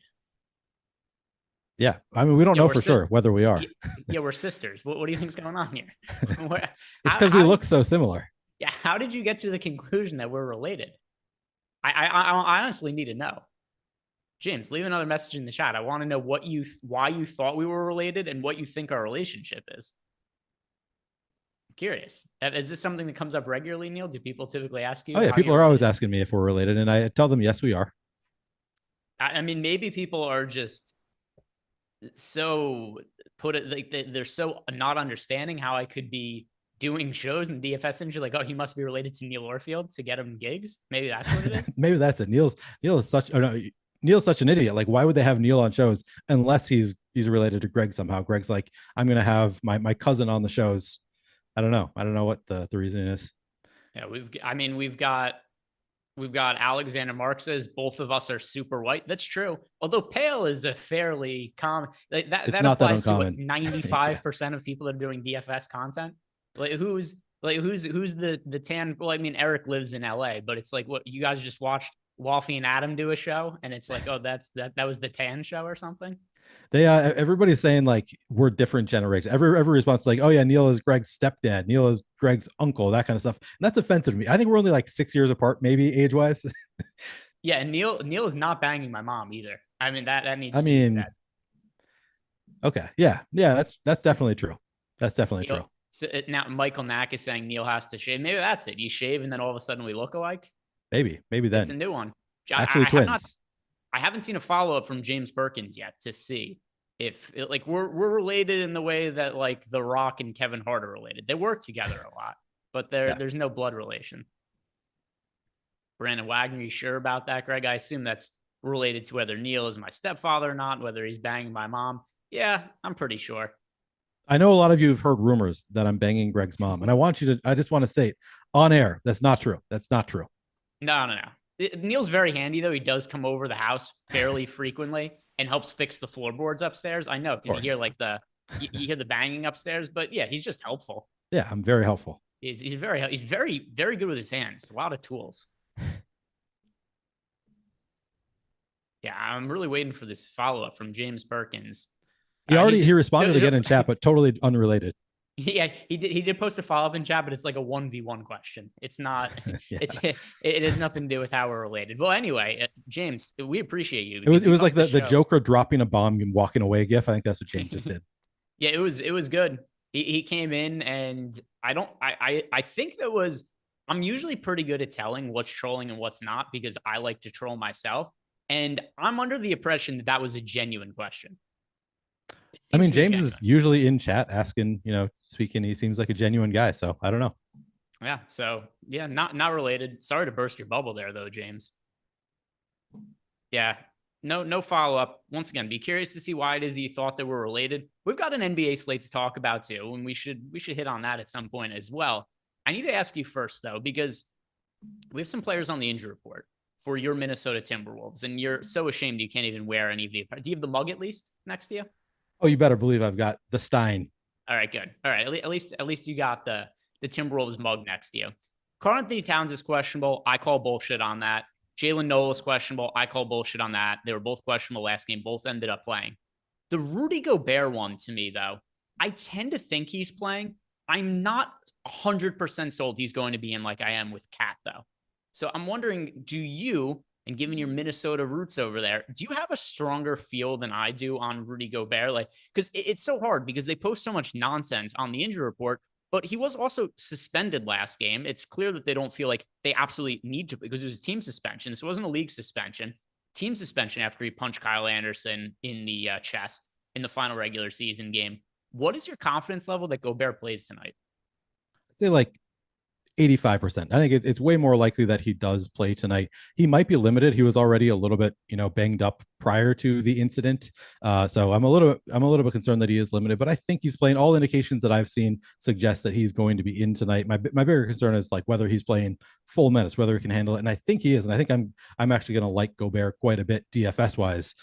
So my take, the way I'm playing it is as though Gobert is in playing full minutes, but I can't say that I'm like 100% confident there.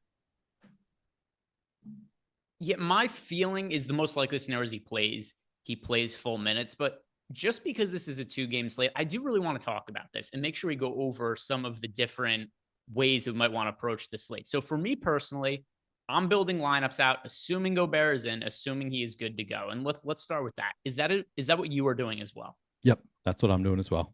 Okay. So now let's talk about the other side of this. If Gobert does not play, who do we expect to benefit from Minnesota? Because if he does happen to be ruled out, we're not going to be doing the show anymore at that point by the time we get any news on this, right? This game locks 2.5 hours after the first game. So we're not going to know before lock. In all likelihood, I would be stunned if we find out in the next 46 minutes if Gobert is going to be in or not. Under a scenario where Gobert does not play, who would benefit from the Timberwolves that you'd be looking to swap to? Taurean Prince would probably be the biggest beneficiary. I would assume it's the same starting lineup as last time. Taurean Prince will play, 30 plus minutes once again. So yeah, for me, we're all like already expecting Kyle Anderson to play big minutes. I would suspect that if Gobert is in, it's going to be actually Taurean Prince getting the start. Kyle Anderson coming off the bench. I guess I don't know that for sure. But I think if Gobert is out, I think it would just solidify minutes for Taurean Prince. I'd expect him to play 30 plus if Gobert is out. And I mean, the other thing we talk about too is like Cat would play more. Do you have also the other? I know that he's not on the injury report. Do you have concerns about Edwards' health right now, though? I do. Yeah. I mean, I think that he was pretty clearly off in that last game. Everybody talking about how crappy he was. He was clearly hurt. Like he hurt his shoulder. They taped it up. He had, the worst game that I've maybe seen him play, at least since the first half of his rookie year. Yeah. Not a strong game from Edwards, shooting wise. I do have some concern there, but I also think, he's had a few days to get better. As Eric said on our Underdog show earlier today, he's got the best medicine, the best drugs out there to make him feel a little bit better. So I'm not all that worried about Edwards. I'm going to be playing him like he is a full go. But yeah, that's a good point. It's not just Taurean Prince, obviously. I think it also solidifies Kyle Anderson minutes if Rudy Gobert is out. And then, Cat is another big beneficiary just in terms of rebounding. And by the way, if anybody has questions, throw them into Discord and we could answer those. But I added this weird tab. It's giving me a lot of notifications in Discord. But either way, you guys have questions. If you're a Stochastic member and you're in Discord, at me. And something I also, because I've got the chat is on. I can't look past the chat. I see some of these messages and a lot of them really stand out to me. One of them, fairly dark here. I don't know if he intends it to be this way, but James Caminiti says they're Eskimo brothers with an exclamation mark. That's something a little concerning considering some of the rumors about Neil that were perpetrated 5 minutes ago. Right. I mean, it could be many different sources of our brotherhood there, I guess. I don't like the implications of that. That is a weird implication, though. It's a weird implication. Doesn't make me feel great. Got a super chat here from my Philo He wants to know, and you're not going to the game tonight, correct? I am going to the game. Oh, did you say you're going to the game? Did I miss that? Of course I'm going to the game. Yeah, I've got tickets to all the home playoff games, including the play-in. Did you say that earlier and I missed it, or was that just assumed? I might have said it to Jordan before you were here. For who was asking which beer I'm having. It's East Lake Brewery once again. So my Philo wants to know: are you going to be booing Rudy Gobert tonight? No, I'm not going to boo Rudy. He's on my team. I'm cheering for him for as long as he's on my team. Even if I think he probably sucks as a person, like all of his teammates seem to hate him, I'm still going to be cheering for him as long as he's on my team. Sotex left us a question in Discord. He wants to know, am I related to you? Sotex wants to know. We're friends. That's a relation of sorts. That is a relation of sorts. Yeah. I think we should consider that. Your friends should be considered somebody you're related to. Why not? Why aren't they? Yeah. We're related. If your wife is related to you, why can't your friend be related to you? What's right? We're not blood related. Yeah. Absolutely. Maybe that's what James was asking. Maybe he was getting more like theoretical about it. Like, are you guys related because you're friends? Yeah. If you pay EMAC 25 cents to touch you under a bridge, are you related to him? I think so. I think so. Yeah. Yeah. Why wouldn't Who you isn't be? related to EMAC? EMAC 2024. Lots of ways to be related to somebody. Lots of ways. And to my fellow Arcs, by the way, this is a very Minnesota thing. You'd be like, no, he's on my team. I wouldn't boo him. I live in the New York, New Jersey area. If somebody starts a baseball game 0 for 2, they're getting booed. Somebody misses a couple shots in a row, they're getting booed. So it is definitely a very different thing where you guys in Minnesota, Midwest type thing, where it's like, but no, he's on my team. We're all in this together. That is not the mindset at all in the New York, New Jersey area.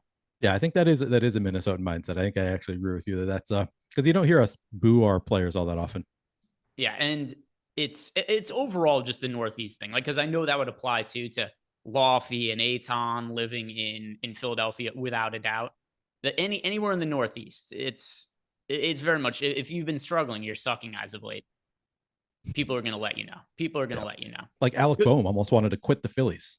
Yeah, he said that he almost had to. I don't remember exactly what he said, but he did indicate that when he was struggling, I believe it was the start of last year, he was considering not playing baseball anymore because he was just so uncomfortable with getting booed all the time. And he did say it affected his performance as well, which I definitely think that's happened to certain athletes where you'll see them be really good prior coming to like a New York, Boston, Philadelphia team, and then they really struggle. And then they go somewhere else and they're good again. Like notably in baseball, like Sonny Gray was a really good pitcher before coming to the Yankees, comes to the Yankees, sucks, leaves New York, ends up being good again. Carl Pavano was another one I remember in my lifetime. The Yankees signed to a big money contract. So I mean, it's pretty frequent. It is pretty frequent. We got confirmation from James Perkins, and thank God he thought I was your big brother. Neil looks like the big brother. Okay, thank you, James. That's what I want to hear. Still, that's our age difference. Is that I would be that I would be Greg's brother, not his uncle or dad. All right, let me read this exact Perkins. All right, so he said, "Appreciate you, James." Neil looks like the big brother. I feel like he's covering. I want to know the real reason he thought we were related because it's not that. It's not that. At this point, he's just throwing something in. Brandon Wagner's guessing stepbrother. How do you look like somebody's stepbrother? It would make the most sense as far as how we look. Like we don't actually look that similar. So yeah, other than being white dudes. Where would you just guess that you look like somebody's stepbrother? YouTube hip. Greg would have been great on an early 2000 sitcom. Insert the name. Based on my overall appearance, it would have to be that 70s show. Oh yeah, you would fit there. Yeah, especially we're like 2 weeks away from my hair being that length. And then I would be prime to be on that 70 show. Let's start looking a little bit more at the slate now. And just one other thing, too, is I do fully expect Rudy Gobert to play.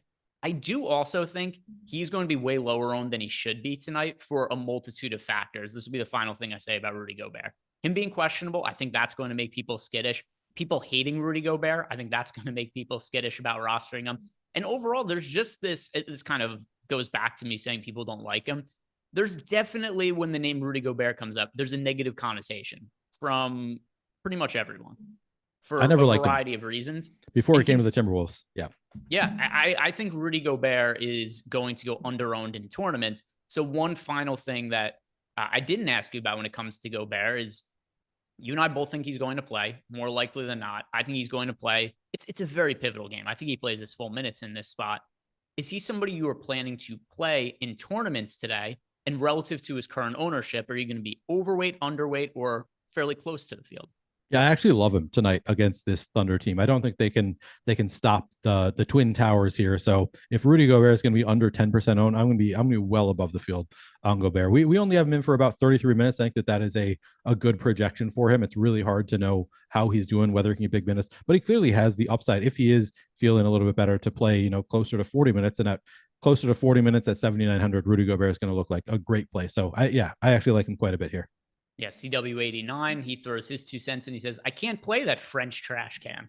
Understood. That's fair too. But I don't know who originated it, but one of the funniest nicknames that exists in all of the NBA is whoever started calling Rudy Gobert Baguette Biombo. Whoever it is that started that, it is absolutely hilarious. Was it in chat tonight? That was the first time I've ever seen it, Baguette Biombo. Yeah, it's been on Twitter for years now. but I don't remember what the origin was. It started when he was struggling in the playoffs, and I don't know who it was that originated, but it's very funny. And the other thing too about Rudy Gobert, he is only projected for 9% ownership on DraftKings right now. FanDuel, Gobert is projected for 32% ownership. So pretty big difference in terms of where he's projected ownership wise across the two sites. Couple things. Number one, I would be very surprised if he's actually 32% on FanDuel today. And then that DraftKings number is just too low because there's a range of outcomes here, a very wide range of outcomes with his minutes. Yep. We've already talked about not exactly knowing whether he plays or not, but like you said, we have him projected for low 30s minutes. He could play way more than that. It's definitely within the realm of possibilities. I think Gobert's a really good upside play in tournaments. He's going overlooked by the field. And here's what I think a lot of people are going to respond with. People are going to agree that he's probably going overlooked, and then they're going to say, but fuck that guy, I'm not playing him. Yeah, that's what people are going to be saying in chat. Yeah, and that's fair. If you don't want to play him, you don't have to play him, but I'm going to play him and get him at lower ownership as a result. So let's go and start talking about some of the, do you have lineups built out, by the way, Neil? I'm building them right now. I'm starting to set a couple of rules here, and then I'll be seeing how they look. Okay. So, because I think that a good way to do this, the same way we did this the other day and have been doing some of these 2-game slates where we'll go position by position. You'll handle it from a DraftKings standpoint. I'll do it for FanDuel. Before, the main reason I was doing it for FanDuel is because I wasn't allowed to play on DraftKings. But now just I've got lineups built for both. And I know you primarily play on DraftKings. So it'll just be sensible to do it that way. But also, going to shout out to you guys. If you haven't signed up for the tools over at Stokastic.com, sign up using the link we have below. It is going to get you 50% off any package you sign up for the first time. And that could also include, if you want it to be our platinum package that covers all of the DFS sports, we also have USFL starting tomorrow. So USFL DFS, that is going to be a go tomorrow. We're going to have projections for it. Matt Gajewski's in the lab, cooking those up, getting them ready. Neil, I know that you're an XFL guy, but are you willing to look at USFL as well? Are you all encompassing of football, or would this be cheating on the XFL? I am willing to. I tried to get into the USFL the other year when it came. Was it last year? I haven't gotten into it to the same extent as XFL. I think it's just the reporting is not quite as good. The energy isn't quite as good in the USFL. But I think I'll probably get into it at some point. Maybe even tomorrow I'll end up like listening to a Gajewski video, uses projections and get into it, because it doesn't really take, especially for week one, like nobody knows anything. So it's not like it takes much effort to get caught up. So maybe I will. As opposed to now where everybody knows everything about the XFL. Yeah, exactly. Everybody nationwide. Yeah, nobody knows anything about the USFL. You're just a Brahmas guy. What's the, because I'm not educated on this. Well, on anything really, but particularly this. What's the difference between the USFL and the XFL as far as the product goes?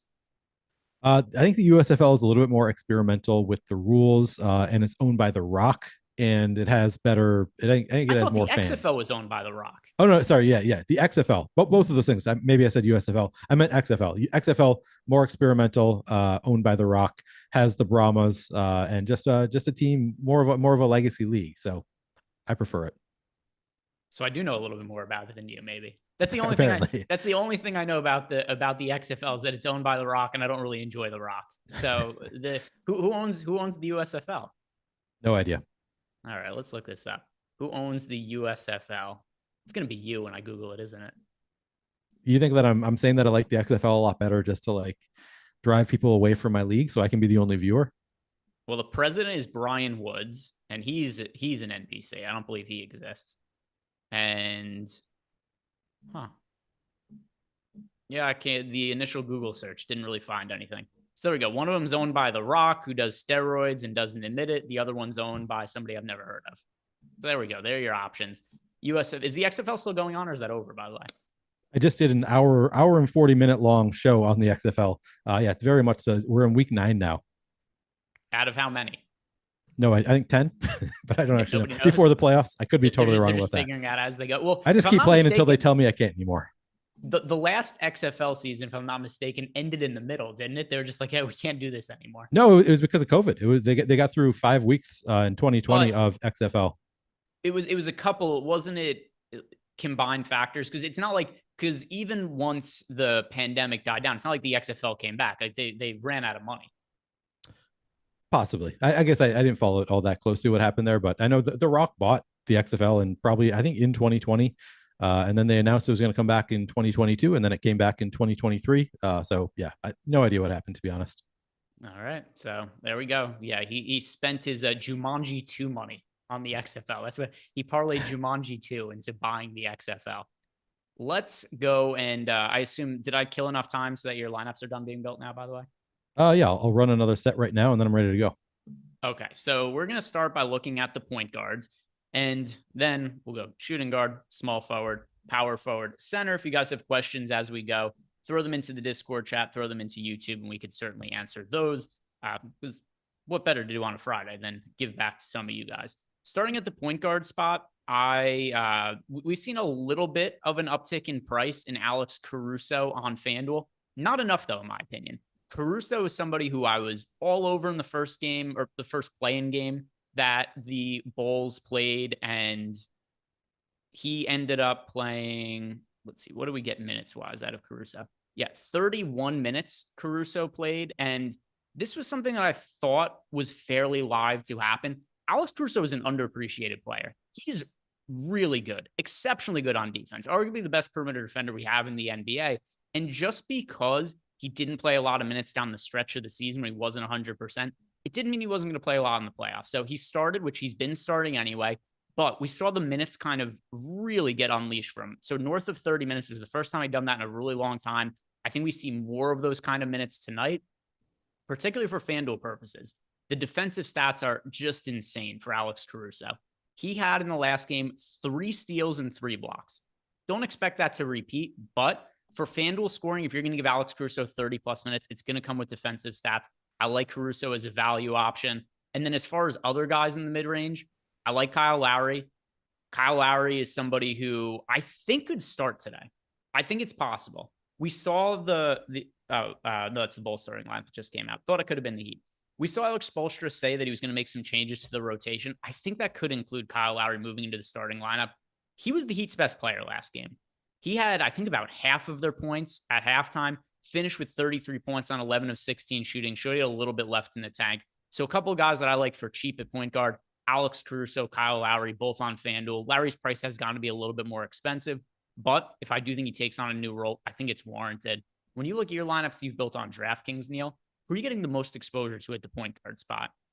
Yeah, so in my latest run, it is Caruso number 1, followed by Pat Bev, followed by Kyle Lowry. I'm still adjusting very much, but that's where I'm at right now. But I like the Alex Caruso call quite a bit. I think you guys were spot on your show on was it Wednesday? You guys were spot on there. And then if he had a little bit of foul trouble and still got there, so I like the play quite a bit. Yeah, and by the way, a viable point here. Tim L says that he likes Lowry more off the bench. I would agree with, by the way, he is coming off the bench anyway. We just got the starting lineup. It's Vincent, Hero, Butler, Martin, Adebayo. So Kyle Lowry not going to be starting. I would have liked Hero. I would have liked Lowry more if he was, we just got another starting lineup. Which one's real? Vincent, Hero, Strus, Butler, Adebayo. So it is, what's different? So Strus instead of Martin in the second one. Yeah.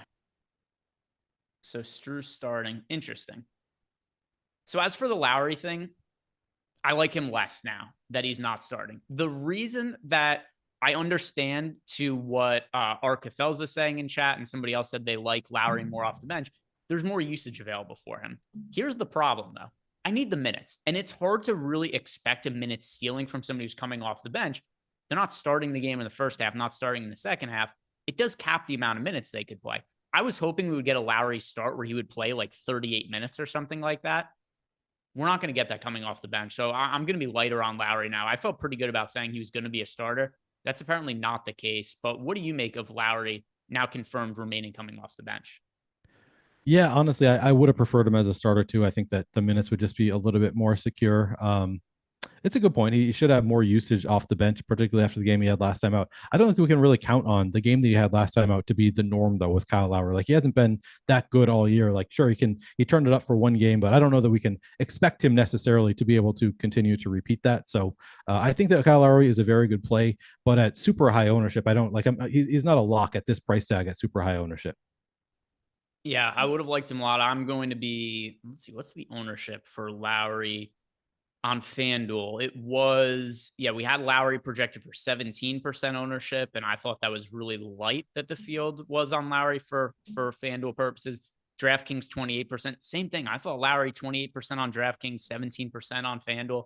I thought those were too low of ownerships by the field, but now that he's coming off the bench, it's going to be hard for me to click that button because you see last game, he made everything and they played him 33 minutes.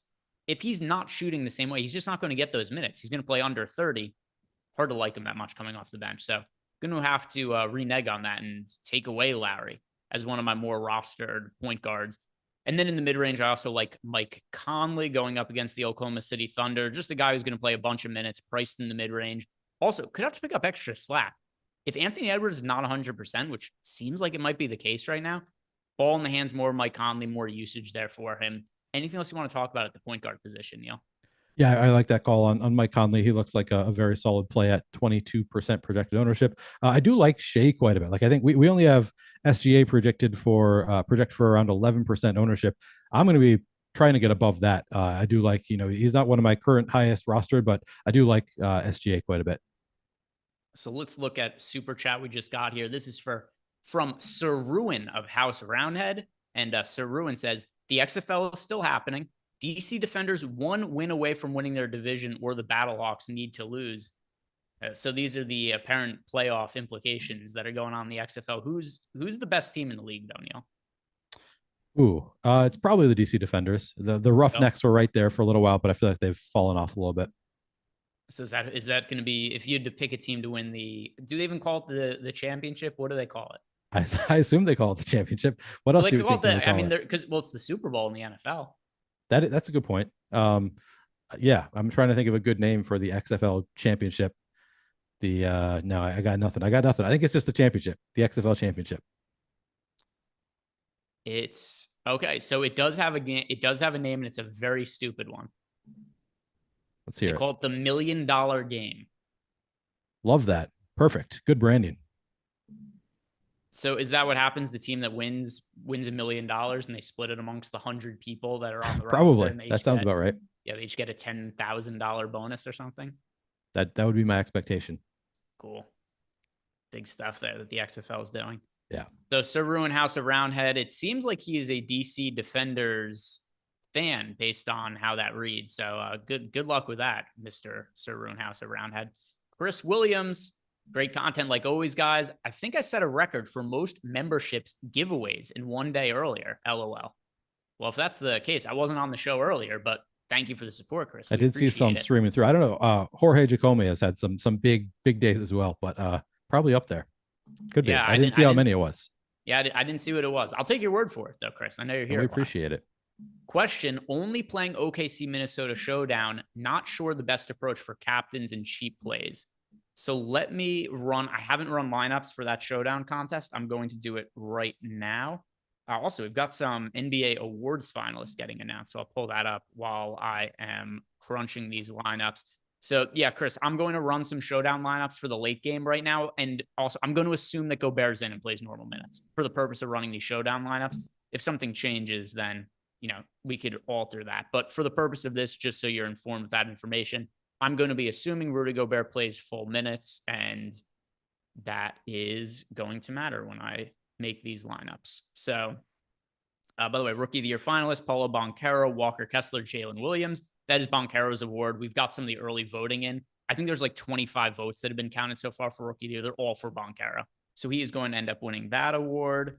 We've got the finalists for Most Improved Player, Jalen Brunson, SGA, and Lauri Markkanen. I have Lauri Markkanen bets, so I'm pretty biased in this, but I feel pretty good that Markkanen's going to end up winning. And SGA would be the player who'd have the closest chance to catching him, but the early voting does indicate that it's going to be Markkanen that ends up winning. Defensive Player of the Year finalists, Jaren Jackson Jr., Brook Lopez, Evan Mobley. Surprising amount of early votes for Evan Mobley. I'm not really sure who's going to win there. I think it looks like it's going to be Triple J, but I wouldn't be stunned if Evan Mobley ends up winning. And he was a really, really long odds bet that could have been made shortly before that. Sixth Man of the Year, Malcolm Brogdon, Bobby Portis, and Emmanuel Quickley. So I have a lot of bets here on Quickley. I have bets on Brogdon as well. I would prefer Quickley to win, but the early voting indicates it is going to be Brogdon that ends up winning. So just bring that information. Oh, just got MVP finalists. That Joel Embiid has, as expected.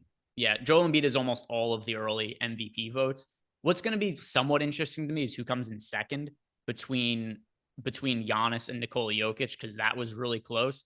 But Embiid won the award. He is your NBA MVP this year. And for whatever reason, Sixers fans still seem upset about it in some way online, because there was this weird narrative where they were saying that like Joel Embiid couldn't win because fans and media don't like the Sixers, and then he ends up winning. So they're still kind of like it's very weird. The MVP. I mean, have you met Philadelphia fans? It's pretty par for the course. Mike Lawrence, they're just mad about everything. I don't even know that Mike Lawrence is mad about it. That's everything. true. I think he's just confused most of the time. Maybe that's it. Maybe they're all just super confused what's going on. By the way, to answer Chris Williams' question, now that I've got lineups built. So Chris, the captain spot, I ended up getting to Karl-Anthony Towns the most, Anthony Edwards the second. Interestingly, I didn't get to a ton of SGA at captain relative to what my expectations would have been. I think it's a price point thing. SGA is really expensive, $11,400 in the utility. I think he's so expensive, and there's such a lack of value in this game that it made it kind of hard to get up to SGA in the captain. So Cat is my favorite overall captain. Edwards second. As far as the cheap players go, hard to not like Jalen Williams. He's only, and by the way, Jalen Williams with a Y.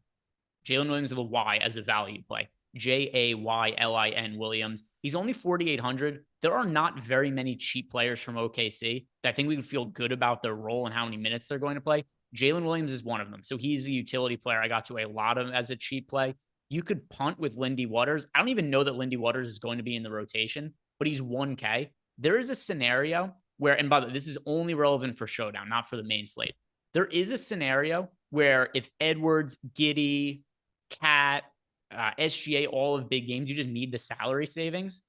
And that could mean that Lindy Waters plays 4 minutes, scores 1 fantasy point, he ends in an optimal lineup just because you need those other pay up guys. We have him projected for, we have him projected for 5 fantasy points. And that still ended up with him being my second most rostered utility play behind Jalen Williams. So he's viable. Jalen Williams, and then just all the pay up guys look pretty good in the utility spot. Anthony Edwards, SGA, Karl-Anthony Towns, Josh Giddey. But once again, captain spot, preferring some of the Minnesota guys, Cat and Ant, and then some cheap guys, Jalen Williams, Lindy Waters from the OKC side in the utility spot to afford me to pay up for some of those studs. So Chris, I hope that helps you build out your Showdown lineups. And apparently Malukar took Chris's super chat as a challenge because he immediately gifted out some YouTube memberships. Immediately. Oh, wow. All right. It's Malukar, on. getting competitive there. We appreciate you, Malukar. Thank you for the support. And everybody else, if you want to support the channel, like the video, subscribe to the YouTube channel. We do appreciate that. Let's get back to going position by position, Neil, and looking at the shooting guards on DraftKings. Who did you get the most exposure to at shooting guard? Alex Caruso, Pat Bev, and then actually Josh Giddey, number 3 right now with Ant number 4. Gonna have to amend that to get Ant more, but the top 3 right now: Caruso, Beverly, and Giddey, which obviously all good plays in my opinion. Yeah. So for me on FanDuel, I got to a ton of Jalen Williams, and this is Jalen Williams, Jalen Williams. No more of this nonsense next year with the OKC. This is what has Trade to happen someone next. Yeah. Russian roulette between Jalen Williams and Jalen Williams. One of them has to go, or one of them has to be traded to a different team. Those are their options. I was going to say Kill I don't one make of the them rules, or a different but in team. this case, I'm making the rules. You can't do it anymore. It's too confusing. No more 2 Jalen Williamses on the same team. The shooting guard, Jalen Williams, I like him a whole bunch on FanDuel. Reasonable price point at $6,100. He played 40 minutes in the first play-in game. His role is very secure. He's going to play a massive amount of minutes. I would assume either him or Walker Kessler. We just read out those rookie of the year and all the finalists. Either him or Walker Kessler, perfectly viable runner-up rookie of the year candidates to Paolo Banchero. They both had outstanding seasons. Jalen Williams looks really good at shooting guard. Same, we've got Caruso with shooting guard eligibility. Anthony Edwards, Josh Giddey, 2 other players also I got a bunch of. Edwards is really difficult to project just because, what do you do with a guy who's maybe not 100%? It's really hard to figure out, like, how do you downgrade that in projections or anything like that. But ultimately, he played 43 minutes last game. I think he's going to have better success than shooting 3 of 17 from the field. So Edwards still something I'm getting to at the shooting guard spot. Small forward, Neil. Who's standing out to you at small forward on DK? I accidentally just clicked. Hang on 1 second. I got it back now. So currently, and this is my hottest take here. And I don't know if I'm probably going to end up cutting back on this a lot, but currently I have a lot of Taurean Prince. We're just projecting for very little ownership. And I think even with Gobert back, and even if he doesn't start, I would expect Taurean Prince to still play extended minutes in this game. But I think that he's probably going to start, and Kyle Anderson is going to come off the bench. So I think Taurean Prince, if he's going to be 3% owned, I'm gonna be well above the field at the very least. And then Caleb Martin number 2, Patrick Williams number 3. And something, and by the way, Chris, look at this back and forth we got. So Chris Williams leaves the super chat and says that he's setting the record for memberships gifted. Malukar swings back with a haymaker of his own and gifts some memberships. So what does Chris Williams do? He gives out 15 more memberships. Oh, wow. So there we go. Chris Williams is throwing haymakers back and forth. Chris Williams, Malukar going back and forth, giving out some free stuff in the chat. We appreciate you guys. So let's, sorry, what was that you said right there? That I said? I don't think I said anything. Oh, I thought before, but whatever, not a big deal. So the small forward spot over on FanDuel, it's, right. You talked about Taurean Prince. I wanted to agree with you. And then I got distracted giving props to Chris Williams. So I agree with you on Taurean Prince. The other thing too is even though you and I are both fairly confident Rudy Gobert plays, we're not 100% confident. And somewhere in the range of outcomes has to be that he's out and Taurean Prince starts and plays big minutes again. So like you said before, I don't think this was a bad projection from you. At the top of the show, I asked you, what is your percentage chance you give Gobert to play? And you said 85%. If there is a 15% chance he sits, Taurean Prince should be more than 3% owned just based on that. Because in that scenario where Gobert doesn't play, Taurean Prince is the best value of the night. So yeah. I think it's a really good call by you on Prince for those reasons. And I like him, even if Gobert is in, I like him to some extent because he's going to be super low owned. Yeah, if Gobert is out, Taurean Prince is going to look great. But I'm still going to play him even if Gobert is in and he starts. If he's coming off the bench, a little bit less interest, but I still would expect him to play. He's going to be in the rotation. Now, looking at the small forwards for me on FanDuel, Jalen Williams with an E, Jalen. He's also a small forward eligible, so he looks really good on FanDuel. Kyle Anderson. We've also got Anthony Edwards with the small forward eligibility. Jimmy Butler, I got to some of as well, but there aren't that many super high pay up guys that I got like a massive amount of ownership to on this slate. It's hard to find value. So Jimmy Butler, I have, a moderate amount at 35% right now, but it's not as much as I probably would have thought before I ran lineups. And then you just kind of look through, it's like, oh yeah, it is kind of hard to find the value. So didn't really get to too much of Jimmy Butler there. Let's move to the power forward spot, Neil. At power forward, who are you getting the most exposure to on DK? Yeah, so Jalen Williams, Jalen, is only power forward eligible on DraftKings. So he is my number 1 on DraftKings, followed by Cat, followed by so right now it's Dario Saric. I don't know if I'm going to keep that. I set a rule like I basically have one of either Dario Saric or Jalen, Jay Lynn Williams in basically every lineup right now. I set a rule to have at most one and then gave boost to both of them because I like them both quite a bit here. I think Saric is, I thought he was going to be a super contrarian play who hasn't done much. I see now that we actually haven't projected for a good amount of ownership, so I'm probably going to cut back. But initially I was thinking he was going to be a solid low owned play. Yeah. So let's see. What do I have for power forward on FanDuel? Kyle Anderson, also power forward eligible. Power forward is absolute dog shit on FanDuel. It is a difficult position. So Caleb Martin is somebody who I still think looks pretty good. A little bit of a bummer that he's not starting anymore, but there's just so few power forward options that I still think he's somebody that has to be considered. Same with Kevin Love, barely played last game, but he's $3,600. If we are truly going to see the Heat mix up the rotation, he's at least worth considering, but also hard to really be confident. So the ones that I get the most of, it's Karl Anthony Towns, it's Jalen Williams, it's Kyle Anderson, but still with Cat and Jimmy Butler, Cat kind of goes the same hand. And I prefer Cat to Jimmy Butler, but there's still the issue of it's hard to find salary savings to pay up for some of these expensive guys. So I prefer Cat to Jimmy Butler because Cat is 9,400, whereas Jimmy Butler is 9,900. But once again, power forward spot, it is slim pickings. Like these are all the power forwards that are available on FanDuel today, Neil. These are all of them. We've got on the high end, Jimmy Butler and Karl Anthony Towns. Those are your 2 pay up options. Let me sort by salary, actually. Okay. So you got Butler and Towns at the high end. Mid-range, you got Kyle Anderson at 6,800. Nobody's remotely close to him. That's the price drop. You go from 9,400 to 68.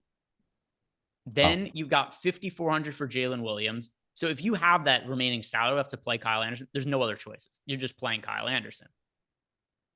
Then we've got Jalen Williams at 5,400, Patrick Williams at 5,000, Torian Prince 4,900 on FanDuel. It's not great options. Then you got Dario Saric 37. Did you bring him up when you're talking about power forwards before? Yeah, I brought up Dario Saric. It's somebody that I have in way too many lineups right now. With the hoping that Jalen Williams gets in foul trouble, or for some reason Saric picks up more minutes than he played in the last game. I basically have one or the other in every lineup. I'm trying to get to, I don't want to have one or the other in every lineup, I don't think, but I really like Jalen Williams. And then just kind of as a hedge a little bit, I have some Saric lineups as well. Yeah, so it's tough. It's tough. And then, I mean, you get into the mid-range and it's like Patrick Williams came off the bench, only played 25 minutes last game, and he's fairly expensive on FanDuel, so it's hard to consider him. Torian Prince is 4,900 on FanDuel. That's also kind of a tough price point to play. So that's where I guess you kind of take some shots on Dario Saric at 36 or Kevin Love at 36 or Saric at 37 on FanDuel. Not because they're good options, but because it's who else are you going to play? Right. Let's move on to center.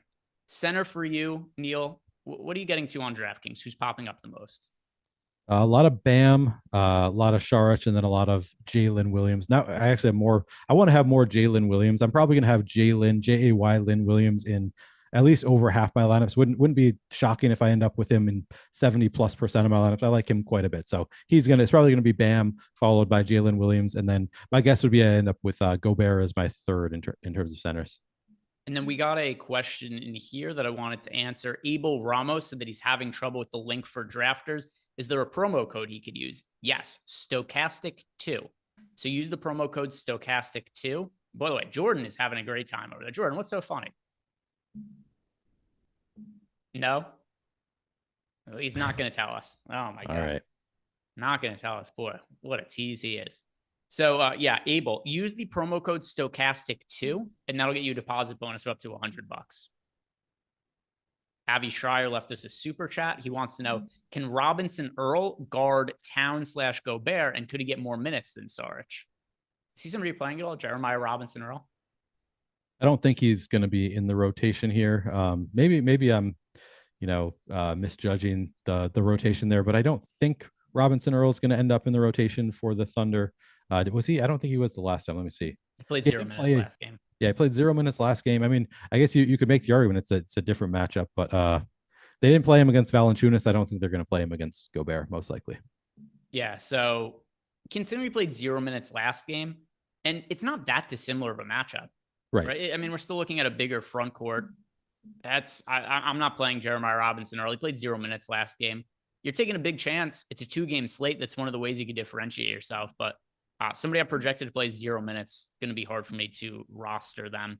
Talking about the centers I got the most exposure to for FanDuel purposes. I like getting to Rudy Gobert. I like getting to Bam Adebayo. Cat has power forward and center eligibility. Same with Jalen Williams. So Jalen Williams are the Y. But Jalen Williams and Karl Anthony Towns were both power forward and center eligible. A lot of the reason they pop up as meaningfully as they do in my lineups is because they also have that power forward eligibility. If we're just talking about guys that are only center, I get to Gobert and Bam Adebayo the most on FanDuel. So let's go and see what questions we have right now. Going into our Discord chat, and it is none. See if anybody has anything in YouTube. We had just the super chat from Avi. And here's something we didn't do yet that I think some of the people might like, Neil. I don't know if you realize this. Every once in a while, people seem to like tiers when I give out the tiers here. They do. So I love the tiers. I'm going to go tier by tier here and give out the ones I have the most exposure to. Then we got 8 minutes to go until lock. So if you guys haven't done it yet, like the video, subscribe to the YouTube channel, upload your lineups. We'll do some deep dives and look for any crazy contrarian plays. We'll look at the boom bust tool and see if anything really stands out there. Tier 1, I like SGA the most. I think you can make a case for Edwards. You can make a case for Jimmy Butler. But overall, SGA has been the best fantasy producer of all these guys for the entire season. And it's hard in classic contests to pay all the way up for SGA. Did you get much exposure to him, by the way? I got 20% currently. So a little bit of a field. Which for a 2-game slate isn't that much. It's just hard to get all the way up there from a salary standpoint. The place to play him, in my opinion, is tiers where you don't have to worry about salary. So tier 1, SGA. Tier 2, the options, you got Cat, you got Levine, you got DeRozan. Kyle Anderson is weirdly in tier 2 for tiers. It's Cat for me. I like Cat more than Levine and more than DeRozan. Tier 3, we've got Bam Adebayo, Vooch, Jalen Williams, Tyler Hero, Mike Conley. I like Bam the most in tier 3. Tier 4, we've got Lou Dort, we've got Kyle Lowry, and then the other players, there's a big drop off after that. I know Caruso was great last game, and I talked about liking him in classic contests, but Caruso's a lot cheaper there. My favorite option here is Lou Dort. It would have been Kyle Lowry if he was starting, but he isn't. So Lou Dort in tier 4. Tier 5, it is Jalen Williams with a Y. He is tier 5.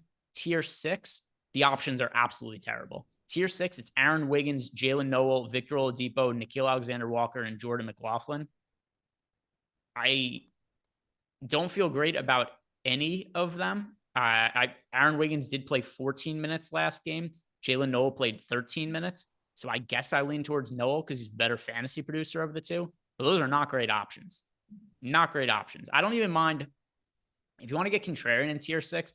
Maybe this is where you take shots on like Nickeil Alexander-Walker and you just say like, if maybe he could do more in his, he played. Yeah, he played. He was in the rotation. No, he was. Nickeil Alexander-Walker played 23 and a half minutes.